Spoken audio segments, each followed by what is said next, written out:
As plantas do seu jardim estão à mercê de uma praga de insetos insaciáveis. Uma horda faminta que certamente irá destruir tudo em seu caminho. Porém, a natureza se encarrega de manter tudo em ordem.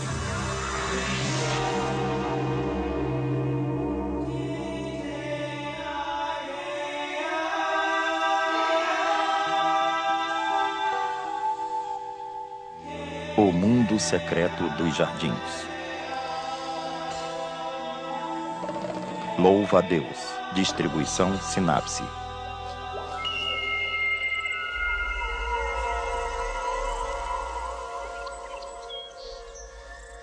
Uma maneira de proteger suas plantas favoritas, evidentemente, é povoar seu jardim de predadores. Você ouve bastante a respeito das joaninhas e seu apetite por afídeos, porém um dos meus predadores favoritos é o louva-a-Deus.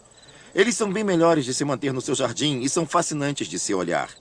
É claro que o segredo é não confiar em um determinado predador, mas sim ter uma diversidade de criaturas, uma vez que diferentes predadores se alimentam de diferentes pestes. E o louva-a-Deus se adequa muito bem a esse cenário.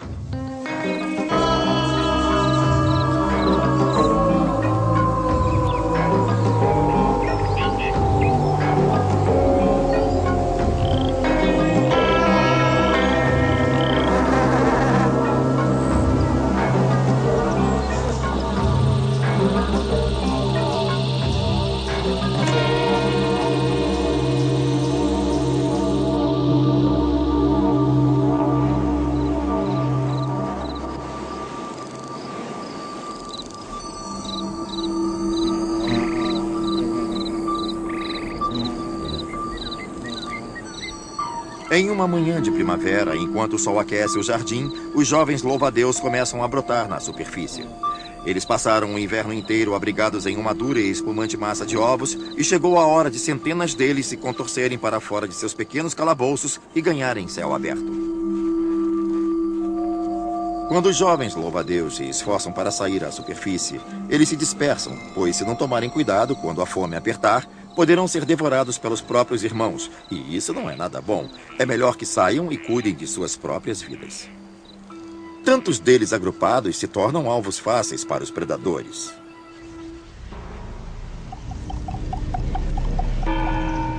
Como todos os insetos, os louva-a-Deus depositam uma grande quantidade de ovos, criando assim um potencial para o surgimento de uma nova população, mas boa parte não sobrevive. Muitos tipos de pássaros se alimentam deles, e de aranhas também. Na verdade, eles são tão saborosos como outros insetos. E ser um predador não garante nenhuma proteção especial.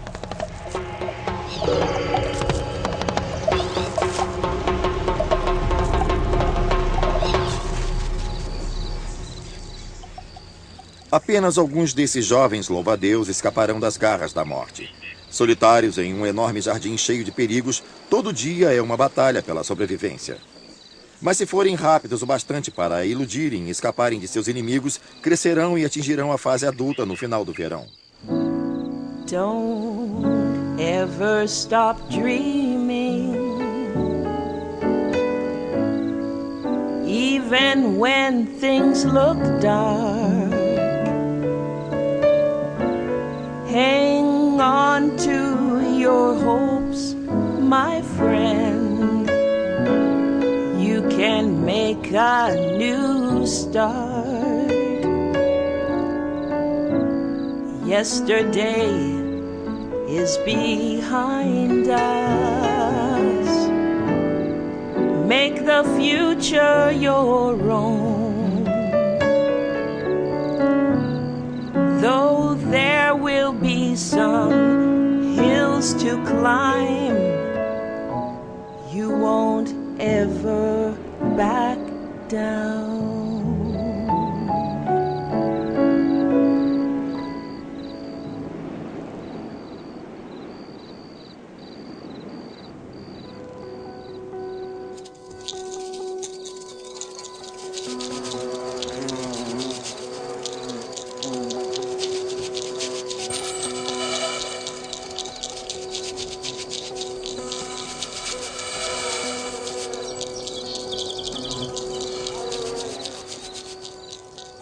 A essa altura, com 1 ou 2 semanas de desenvolvimento, os louva-a-Deus são bem pequenos. Só se alimentam de minúsculas criaturas como afídeos, mosquinhas de frutas e seres desse tipo.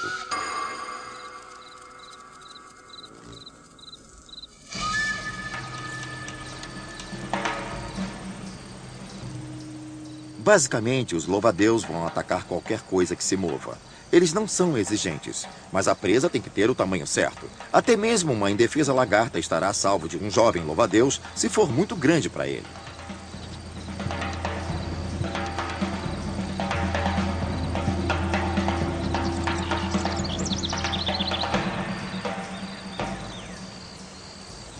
E mesmo quando as condições são boas, eles ainda podem perder a chance de uma boa refeição. Realmente não é todo tipo de predador que se beneficia o tempo todo. E os jovens louva-a-Deus ainda têm muito a aprender. Muitos deles simplesmente morrem de fome, pois não é assim tão fácil ser um predador. É bem mais difícil do que comer grama. A estratégia de caça de um louva-a-Deus é bem simples. Em vez de tentarem correr atrás de sua presa, eles ficam parados, quietos e atacam qualquer coisa que chegue perto. Eles têm um apetite voraz, afinal, devem continuar comendo para crescer. Acontece que algumas criaturas acabam entrando em sua área, obviamente para conseguirem algum alimento. E o que ele faz é ficar parado esperando a entrada da presa.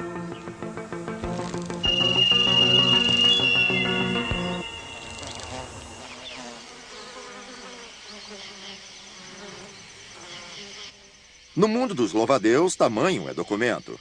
Quando eles nascem, não têm o tamanho da unha de um dedo mínimo. Mas com o avanço do verão, essa pequena criatura acaba ficando grande como a palma de uma mão.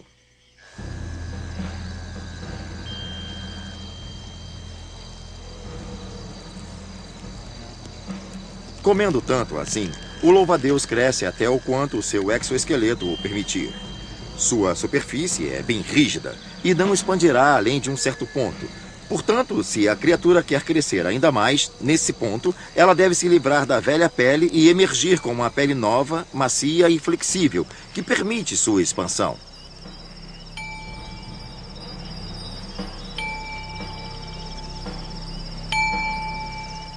Claro, ele não sai todo por igual, nem se divide por inteiro. E tirar seus pés de fora do velho exoesqueleto, ao redor de suas pernas, é como tirar um pé para fora de uma bota atolada na lama.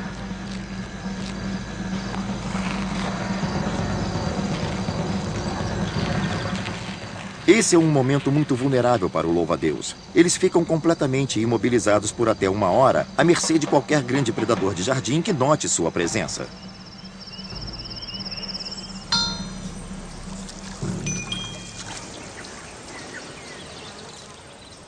Toda vez que um louva-a-Deus emerge de sua pele, o que parecia ser uma ninfa vai ficando com o aspecto de adulto. Por exemplo, as asas de um jovem louva-a-Deus são geralmente bem pequenas, bem reduzidas e não são capazes de serem usadas para voar. Mas a cada etapa, as asas vão ficando ligeiramente maiores, mais longas e finalmente, nos últimos estágios de ninfa, eles já estão prontos para voar.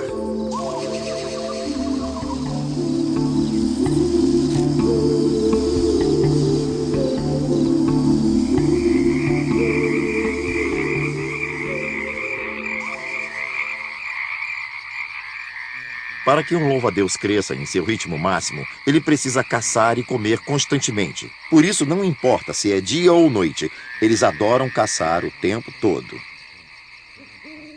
E claro que podem variar a presa que estão caçando. Eles comem muitas criaturas noturnas, muitos insetos, como as mariposas e larvas. Eles não são nem um pouco seletivos. Comem praticamente tudo que se move ao seu redor.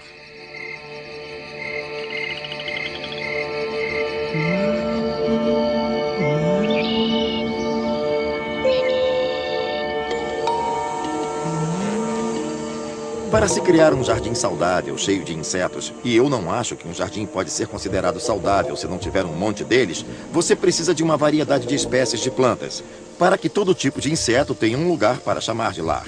Desse jeito, a natureza irá lhe fornecer um controle de pestes bem melhor do que muitos pesticidas químicos.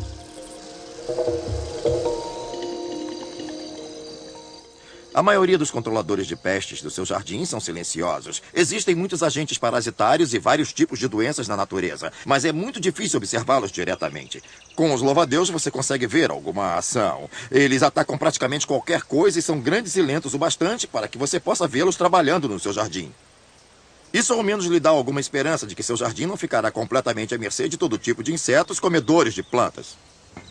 Nenhum predador irá resolver todos os problemas do seu jardim, mas o louva-a-Deus consome uma quantidade de presas impressionante, e eu particularmente considero como o maior problema os gafanhotos.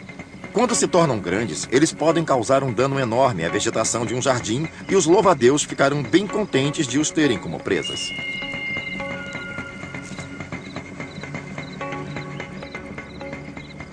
Se a prioridade é manter as flores no seu jardim, não há pontos contra o louva-a-Deus. Eles jamais comem qualquer vegetação. São puramente carnívoros, predadores até o fim da vida.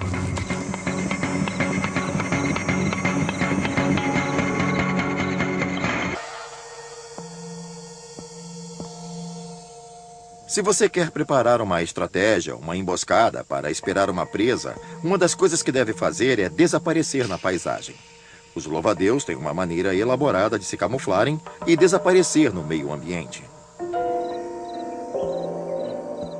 Os louva-a-Deus europeus são geralmente verdes ou marrons, e devido às suas longas pernas e seu corpo fino, podem se disfarçar como folhas ou galhos. Esse disfarce é sua principal estratégia de defesa, combinada com a habilidade de permanecerem imóveis por horas a fio, o que é muito eficiente. Outra defesa dos louva-a-Deus é tentar parecer ainda mais ameaçadores do que já são. Para afugentar potenciais predadores, eles levantam as patas traseiras de suas pernas posteriores e abrem suas pernas dianteiras e revelam olhos que dizem: você não vai querer se meter comigo.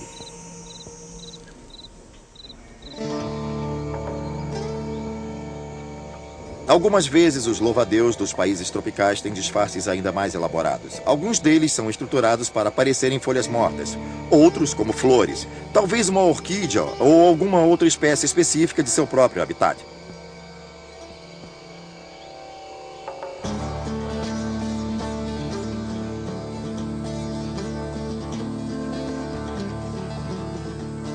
Há uma grande variedade de cores e detalhes, mas todos os louva-a-Deus têm basicamente a mesma estratégia de defesa, de se misturarem ao seu meio ambiente, e eles vêm sendo bem-sucedidos nisso ao longo de milhões de anos.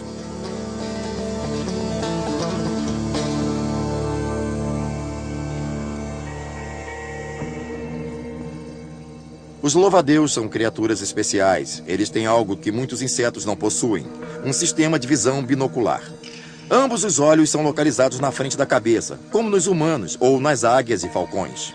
Assim, ambos os olhos enxergam a mesma imagem, mas como há uma distância considerável de um para o outro, as imagens não são idênticas, e é essa diferença que os permite perceber a profundidade.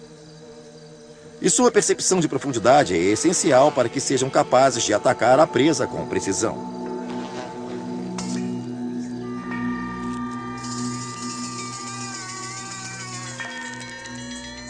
O que eles fazem é usar suas mandíbulas para pularem em cima do corpo da presa e começar a comê-la viva.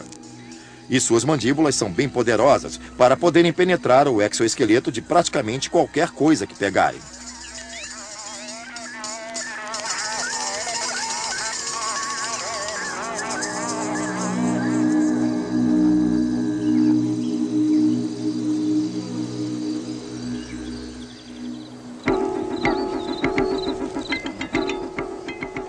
Devido ao fato de sua cabeça estar localizada sobre seu longo corpo, eles também têm uma grande mobilidade. Se você é um predador que persegue presas aonde quer que vão, mesmo que estejam embaixo de você, acima, ao redor ou em qualquer lugar, sua cabeça deve ter um bom grau de movimentação. E, de fato, eles podem girá-la mais de 300 graus, quase 360 graus para perseguir a presa.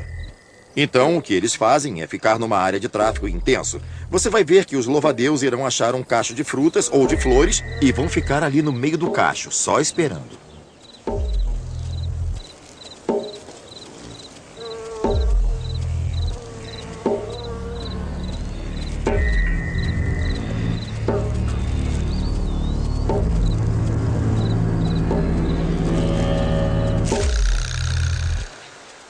Eles possuem essas patas dianteiras como garras com movimentos elásticos, mas que na verdade são mais parecidas com facas, com as pontas serradas que lhe permitem agarrar firme qualquer presa que aparece. Aprendem que algumas coisas são bem melhores do que outras, como, por exemplo, alguns insetos que acumulam toxinas em seus corpos. Algumas tentativas e eles descobrem surpresos que não querem mais comê-los. Depois de algum tempo, descobrem que alguns tipos de presas podem ser bem ameaçadoras. Os louva-a-Deus não são estúpidos. Eles aprendem a reconhecer uma presa inadequada.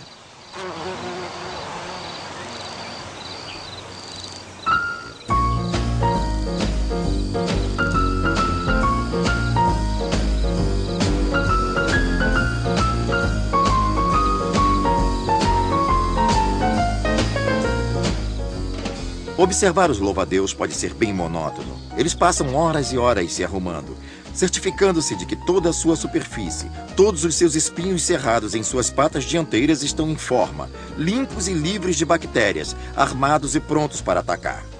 Dá a impressão de um soldado ali parado, segurando um rifle, limpando o cilindro de sua arma.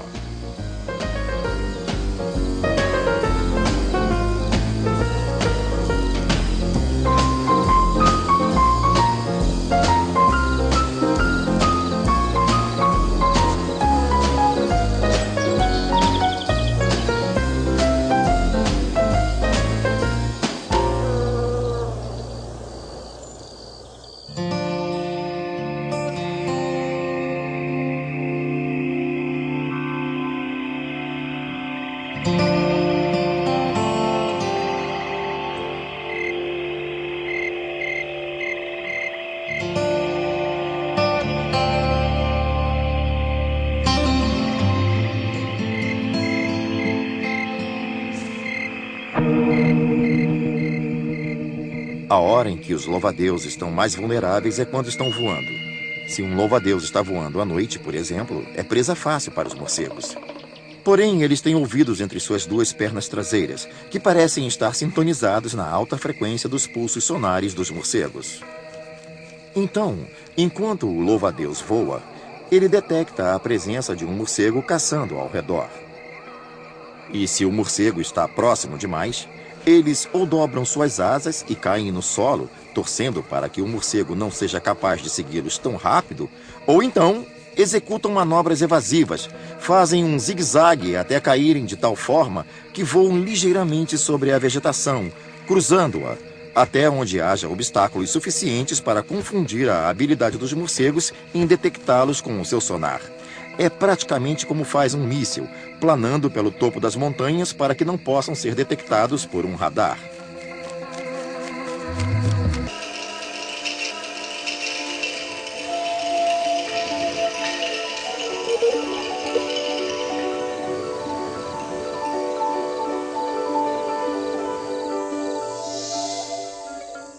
Ao final da fase de crescimento, os louva-a-Deus estão suficientemente grandes e se tornam maduros sexualmente. Chega a hora do acasalamento.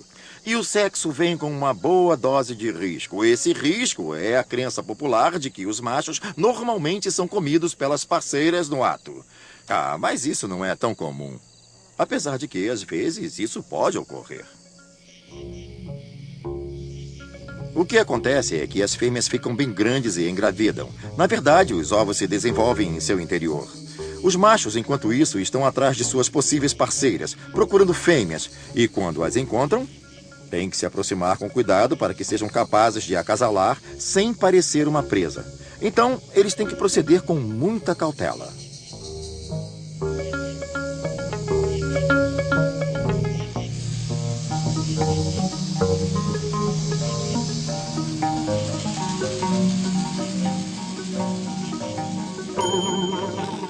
De fato, o macho pode contribuir para o sucesso da fêmea ao depositar os ovos, sendo parte do seu almoço.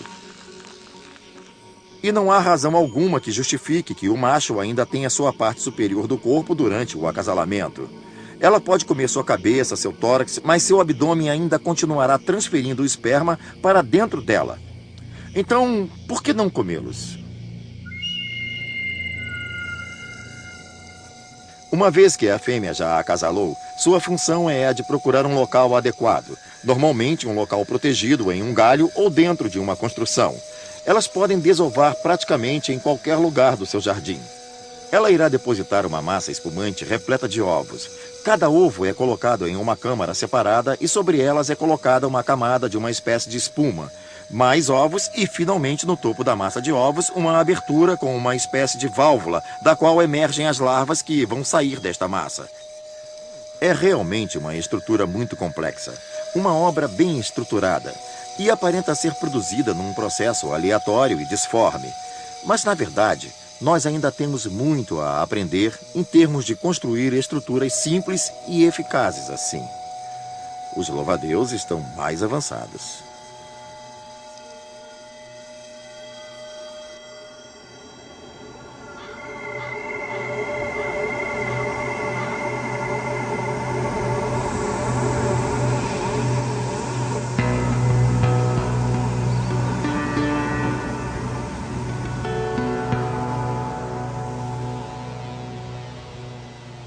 Os adultos continuarão a se alimentar sempre que ainda houver insetos ao redor e sempre que a temperatura for quente o bastante para isso.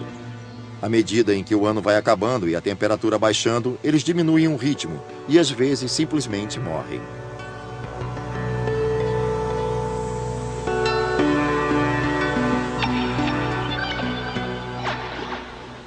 Como legado, deixam seus ovos. Protegidos dos ventos cruéis do inverno por uma espuma protetora, centenas de ovos de louva-a-Deus esperam o longo inverno passar. Versão brasileira Alcateia.